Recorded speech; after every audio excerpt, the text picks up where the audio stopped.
नमस्कार साथियों, गरजते बादल चैनल में आपका पुनः स्वागत है। रस के जो भाग में हमारा आज रस भाग 2 है।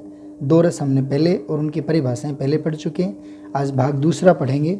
रस का जो अगला भेद है हास्य रस। जहाँ किसी प्राणी अथवा किसी पदार्थ का अनोखा तथा विकृत रूप, अनोखा या विकृत रूप, विचित्र वेशभूषा, वाणी अथवा आकार प्रकार आदि को देख करके हृदय में विनोद, हंसी मजाक अथवा हास्य का भाव उत्पन्न होता है, वहाँ किसी हास विभाव आदि से पुष्ट होकर के हास्य रस कहलाता है। हास्य रस जो है इसका स्थायी भाव हास है। हास्य रस का स्थायी भाव हास है। आश्रय विभाव जो है वो पाठक, श्रोता या दर्शक होते हैं। आलंबन विभाव है वो विकृत रूप, आकार, विचित्र वेशभूषा जो है वो उसके आलंबन होते हैं। अनर्गल वचन, विलक्षण चेष्टाएं, हास्य उत्पादक वस्तुएं आदि इसके आलंबन विभाव ही होते हैं। उदाहरण के तौर पर देखेंगे, या अनुरागी पेट की गति समझे नहीं कोय, जेत भोजन डारिये ने तो ऊंचो होए।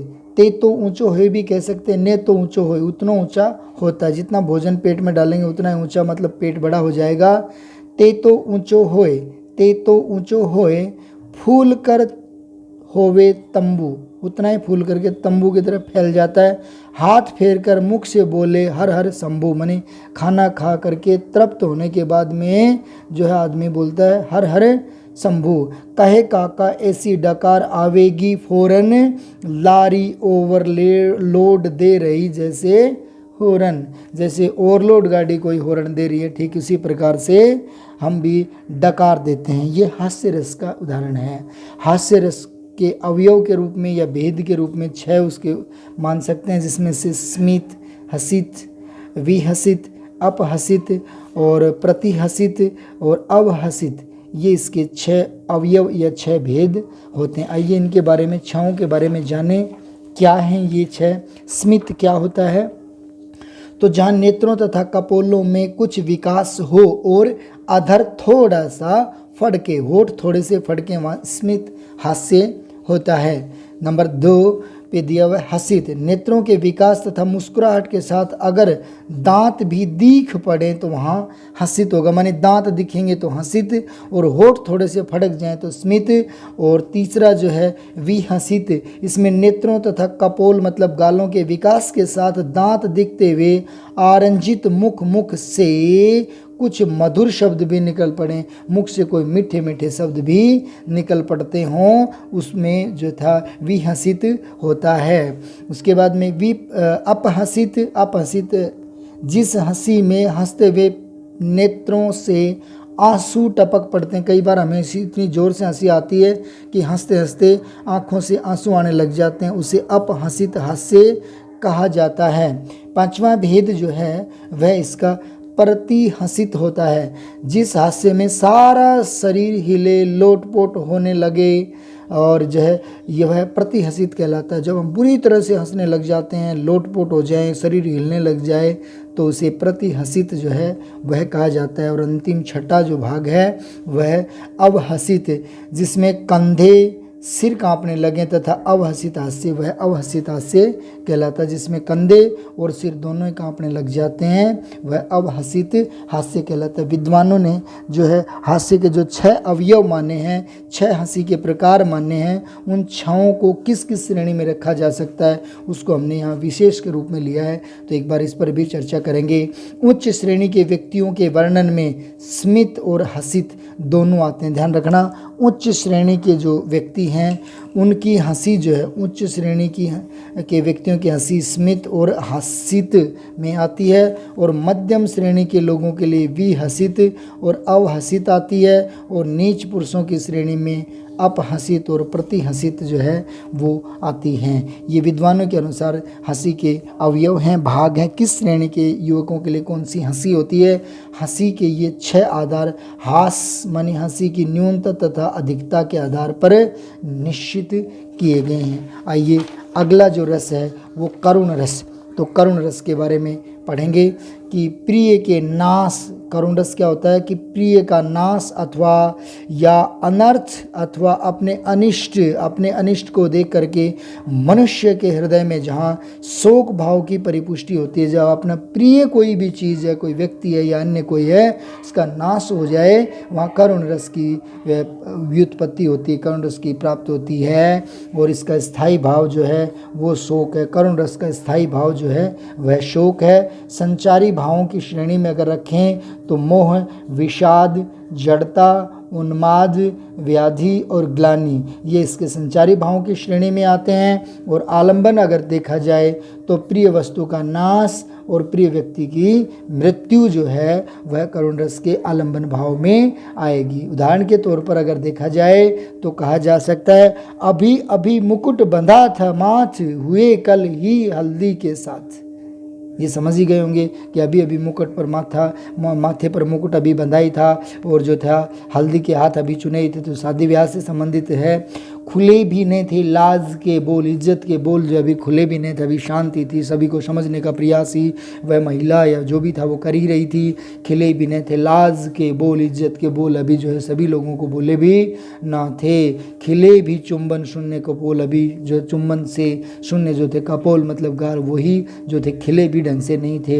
हाय रुक गया यही संसार, बना सिंदूर अंगार, वह जो सिंदूर था वह अंगार के रूप में परिणत हो गया, अर्थात शायद यहाँ पर नायक जो है काल कल्पित हो गया।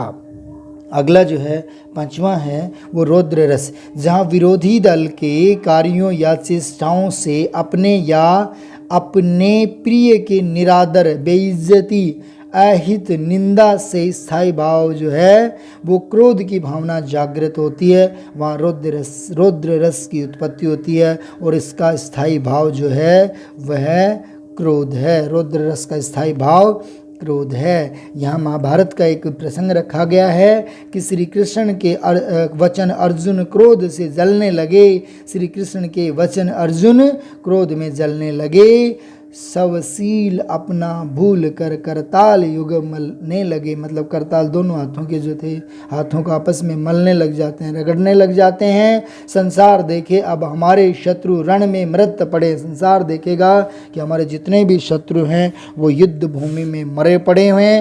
करते हुए यह घोषणा वे हो गए उठकर खड़े, वो जो है पार्थ जो है भगवान श्री कृष्ण के साथ उसी जो है रथ में खड़े हो जाते हैं और युद्ध के लिए प्रणत या प्रेरित हो जाते हैं। अगला छठा जो भेद आता है वो विभत्स रस का आता है। विभत्स रस की परिभाषा के बतौर जो हम देखेंगे कि घृणित वस्तु को देखने या सुनने से जहाँ घृणा या जुगुप्सा का भाव परिपुष्ट हो वहाँ विभत्स रस होता है। एक बार फिर देखेंगे, घृणित वस्तु को, घृणा योग्य वस्तु को देखने या उस घृणा योग्य वस्तु के बारे में सुनने से जहाँ घृणा या जुगुप्सा का भाव परिपुष्ट हो हमारे हृदय में आ जाए तो विभत्स रस होता है। इसका स्थायी भाव जो है वह घृणा या जुगुप्सा होता है। जैसे शमशान, शव, मांस, रुधिर, मलमूत्र, दुर्गंध युक्त द्रव्य, घृणोत्पादक वस्तुओं को देखने और उसके विचार करने आदि से जो थे इनके आलंबन विभाव होते हैं। आलंबन विभाव में हम क्या कहेंगे कि जैसे शमशान में कोई शव देख लें या मृत शव देख लें या रुधिर देख लें या कोई मांस देख लें, मलमूत्र या दुर्गंध युक्त कोई द्रव्य देख लें और घृणा पैदा करने वाली अगर वस्तुओं को देख लेते हैं तो ये सारी की सारी चीज़ें जो हैं वो विभत्स रस के आलंबन विभाव होते हैं। उदाहरण के तौर पर जब हम देखेंगे तो सिर पर बैठ्यो काग, आंख दो खात निकारत, देखो कितना विचित्र विभत्स दृश्य का वर्णन किया है कि सिर पर बैठ करके काग, किसी मृत जो है जानवर के सिर पर बैठा हुआ है कौवा, आंख दो खात निकारत, दोनों आंखों को निकाल के खाता है। कितनी घृणा सी अपने आप पे आने लग जाती है, देख भी नहीं पाते ऐसे दृश्य को। खींचत जीभ हैं श्यार अति ही, श्यार मतलब गीदड़ जो है वो मरे हुए जानवर की जीभ को खींच रहा है और आनंद उर धरत और बड़े आनंद के साथ हृदय में धारण करता है, बड़ा आनंद उसको आ रहा है सियार को। गिद्ध जांग को खोद खोद के मांस उपारत है, और गिद्ध जो है वो जांग को कुरच रहा है, उसको खोद खोद के मांस निकाल करके खाने का प्रयास कर रहा है या खा रहा है। स्वान अंगुरिन काट काट के खात बिदारत, देखो कितना भयावह दृश्य है कि कुत्ता जो है वो अंगुलियों को काट काट के खा रहा है, कौवा आँख निकाल रहा है, शार जीभ खा रहा है, गिद्ध जो है वो जांग का मांस खा रहा है, कुत्ता जो है वो जो अंगुलियों को काट काट के खा रहा है। कितना ही विभत्स दृश्य है, कितना ही घृणित दृश्य है। तो ऐसे में विभत्स रस की प्रणति होती है। अगला 7वां जो रस है वह भयानक रस। किसी भयानक वस्तु को देखने या सुनने से अथवा प्रबल शत्रु के विरोध आदि करने से जब हृदय में स्थित स्थायी भाव जागृत होकर के परिपुष्ट होता है, तब भयानक रस की व्युत्पत्ति या उत्पन्न होता है। इसका स्थायी भाव भय है। भयानक रस का स्थायी भाव भय है। भयानक वस्तु इसका आलंबन विभाव है। भयानक वस्तु इसका आलंबन विभाव है। उदाहरण के तौर पर हम देखेंगे कि समस्त सर्पों संग श्याम जो कटे, कालिंदी की नंदिनी की सुवंक से खड़े किनारे जितने मनुष्य थे, सभी महाशंकित भीत हो उठे। माने नदी के किनारे पर भगवान श्री कृष्ण को सर्पों के साथ देख करके बड़े आशंकित हो जाते हैं, उनको बड़ा भय लगने लग जाता है, आशंकित हो जाते हैं। वे कई मूर्छित हो उठे, त्रास से कई भगे, मेदिनी में गिरे कई कई, तो धरती पर ही बेचारे बेहोश होकर के गिर गई। हुई यशोदा अति ही प्रकंपित, कांपने लग जाती है माता यशोदा। ब्रजेश भी बहुत व्यस्त हुए। तो ठीक इस प्रकार के जो उदाहरण होते हैं वो भयानक रस के होते हैं, जिसका स्थायी भाव भय और आलंबन जो है वो भयानक वस्तु होता है। अगला 8वां जो है रस का अवयव, रस का भेद जो है अद्भुत रस है। और किसी विचित्र वस्तु, अद्भुत सौंदर्य अथवा आश्चर्यजनक घटना को देख करके अथवा हम सुन करके हम सहसा आश्चर्यचकित हो जाते हैं, अचंभित हो जाएं, वही आश्चर्य स्थायी भाव परिपुष्ट होकर के अद्भुत रस कहलाता है। और इस जो अद्भुत रस का स्थायी भाव है वह विस्मय है, आश्चर्य है। आश्चर्यजनक वस्तु या अलौकिक घटना इसके आलंबन विभाव हैं। आलंबन विभाव जो हैं, अद्भुत रस के आलंबन विभाव हैं, वे आश्चर्यजनक वस्तु या अलौकिक घटना जो है इसके आलंबन विभाव हैं। उदाहरण के तौर पर अगर हम चर्चा करें तो नटवर है अनुभव तब माया, सकल चराचर एक सूत्र में तूने बांधा नचाया। बांधा नचाया, हे भगवान तूने तो कितना विचंबा लग रहा है कि ये नटवर, ये तेरी विचित्र माया है, संपूर्ण संसार को तुमने एक ही सूत्र में बांध करके नचाया है। षड ऋतु सरस सूर्य शशि तारे भूगिरी विपिन बनाया। तुमने संसार में सभी ऋतुएं, 6 ऋतुएं, सरस, सूर्य, शशि, तारे, भूगर्भ, जंगल, बाग इत्यादि बनाए। कुसुमन वलित ललित ललित ललित ललिकाएँ, सुकुन कलित द्रुम छाया, मतलब पेड़ पौधे और लताएं वगैरह इत्यादि आपने भी बनाई हैं। रंग रंग के देख विहंगम, अंग अंग हर्षाया।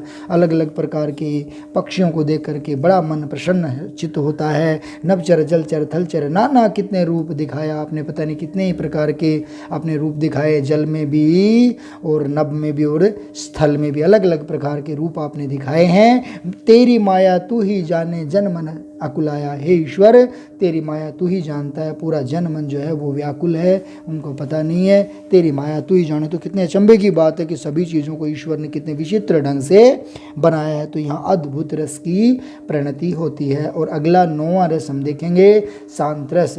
चित्त में वैराग्य का भाव, संसार की असारता, संसार बेकार है, कोई सार नहीं है, नश्वरता से शांत रस की व्युत्पत्ति होती है। और इसका स्थायी भाव जो है निर्वेद कह सकते हैं या शम कह सकते हैं। भगवत भक्ति, संसार की असारता अथवा नश्वरता का ज्ञान होना इसके आलंबन विभाव हैं। पूछा जाए कि शांत रस के जो थे आलंबन विभाव कौन से होंगे, तो एक तो भगवत भक्ति, संसार की असारता और नश्वरता का ज्ञान जो है वह आलंबन विभाव है शांत रस का।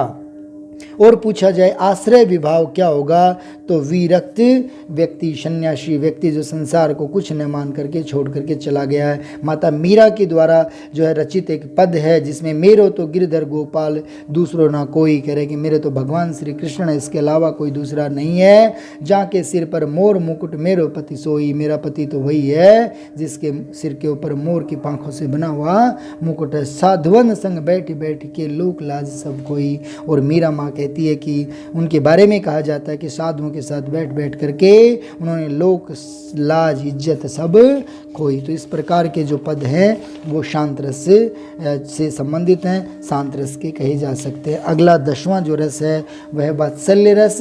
और वात्सल्य रस के लिए कहा जाता है कि माता पिता को अपने बच्चे के प्रति जो प्रेम होता है वह वात्सल्य कहलाता है। माता पिता का अपने बच्चे के प्रति प्रेम जो है वात्सल्य कहलाता है। माता पिता अपनी संतान पर जो हार्दिक स्नेह, हृदय का स्नेह करते हैं उसी को वात्सल्य कहा जाता है। विभाव, अनुभाव और संचारी भावों के संयोग से व्यक्त वात्सल्य नामक स्थायी भाव को वात्सल्य रस कहा जाता है। कहते हैं वात्सल्य पूर्ण वर्णन, माता पिता का अपने बच्चे के प्रति जो प्रेम का वर्णन से ही वात्सल्य रस की निष्पत्ति संभव है। इस रस के जो थे वर्ण और देवता जो हैं काव्य शास्त्रियों के अनुसार कोई भी नहीं है, इनका कोई भी देवता नहीं है। बाकी 9 रसों के देवता निर्धारित हैं, वो आगे एक चार्ट में हम लोग देखेंगे कि कौन से रस के कौन से देवता, कौन सा उनका वर्ण है। उदाहरण के तौर पर वात्सल्य रस का उदाहरण देखेंगे।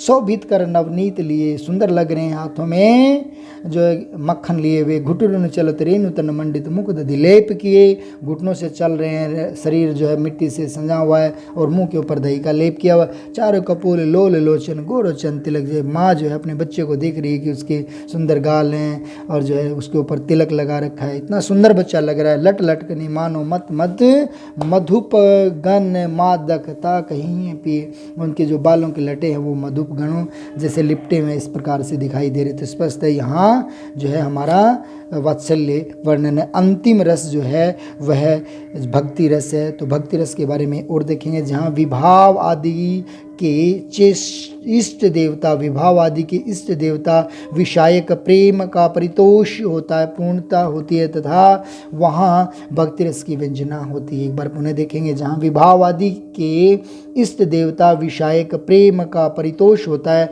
वहाँ भक्ति रस की व्यंजना होती है। भक्ति रस का स्थायी भाव जो है वह अपने इष्ट देवता से संबंधित रति है। और इसका उदाहरण हम देखेंगे, पग घुंघरू बांध मीरा नाची, मैं तो अपने नारायण सु आप ही हो गई सांची। तो इस प्रकार के जो उदाहरण हैं वो भक्ति रस से संबंधित हैं। आइए एक चार्ट के द्वारा जो है इन रसों के बारे में संपूर्ण वर्णन देखने का प्रयास करेंगे। उम्मीद करते हैं आपको ये बड़ा पसंद आएगा। शॉर्ट और स्वीट देखिएगा क्या है, ये सारे रस माने 11 के 11 रसों के बारे में यहाँ रखा है। टोटल रस जो है यहाँ 11 के 11 के बारे में बताया। उनके स्थायी भाव जो हैं वो यहाँ पर चर्चा की गई, उनके वर्ण देवता, वर्ण और उनके देवता, इनके बारे में चर्चा की। तो आइए एक बार देखते हैं। श्रृंगार रस है, इनका स्थायी भाव रति है, वर्ण जो है श्याम है, उनके देवता विष्णु हैं। दूसरा रस है हास्य रस, हास्य इसका स्थायी भाव है, वर्ण जो श्वेत है और इसके जो देवता हैं वो जो थे प्रमथ, जो शंकर भगवान के गण के रूप में जाने जाते हैं, वो इनके देवता के रूप में आते हैं हास्य के। और करुण रस के जो है स्थायी भाव शोक हैं, वर्ण जो कपोत है, देवता यम हैं। रौद्र रस के स्थायी भाव क्रोध हैं और जो इनका वर्ण विषय है रक्त कह दें या लाल रंग कह दें, और उनके देवता हैं वो रुद्र हैं। वीर रस है, उनका स्थायी भाव उत्साह है और इसका वर्ण विषय हेम या स्वर्णमय सोने के जैसा है और इनके देवता महेंद्र हैं। भयानक रस है, उनका स्थायी भाव भय और उनके वर्ण देवता कृष्ण और उनके देवता के रूप में हम भूत या महाकाल को ले सकते हैं। इसके बाद में विभत्स रस, विभत्स रस का जो स्थायी भाव जुगुप्सा है और इसका वर्ण विषय नील है और इसके देवता जो है महाकाल हैं। अद्भुत रस है, इसका स्थायी भाव विस्मय है, वर्ण जो है वो उसके पीत मतलब पीला है और उनके देवता हैं वो गंधर्व हैं। और उसके बाद में हम अगला रस लेते हैं शांत रस। शांत रस का जो है वो स्थायी भाव शम या निर्वेद है और इसका जो वर्ण विषय है वो चंद्र है, वर्ण जो है वो चंद्र वर्ण है और इनके देवता हैं श्री नारायण। और वात्सल्य रस है, उसका स्थायी भाव वत्सल और इसका वर्ण तथा देवता कोई नहीं है। ठीक उसी प्रकार से भक्ति रस है, भक्ति रस का स्थायी भाव भगवत प्रेम या रति है और इसके वर्ण देवता इत्यादि नहीं है। अब चर्चा करते हैं कौन सा रस जो है वो उसका कौन सा विरोधी रस है, उसको भी एक चार्ट के द्वारा हम समझने का प्रयास करेंगे। तो श्रृंगार रस है उसका मित्र रस हास्य और वीर, और विरोधी है वो विभत्स, भयानक, करुण और रौद्र तथा वीर रस जो हैं वो इसके विरोधी रस के रूप में जाने जाते हैं। दूसरा हास्य रस है, हास्य रस का जो है वो मित्र रस श्रृंगार, करुण और भयानक जो है ये हैं, और करुण रस है उसका जो मित्र रस है वो शांत है, और विरोधी रस में हास्य तथा श्रृंगार को ले सकते हैं। रौद्र रस जो है उसका मित्र रस है वीर है, और विरोधी रस में अगर चर्चा करें तो हास्य, श्रृंगार और भयानक तीनों ही जो इसके विरोधी रस हैं। वीर रस जो है वो रौद्र रस इसका मित्र है, और भयानक तथा शांत इसके विरोधी रस हैं।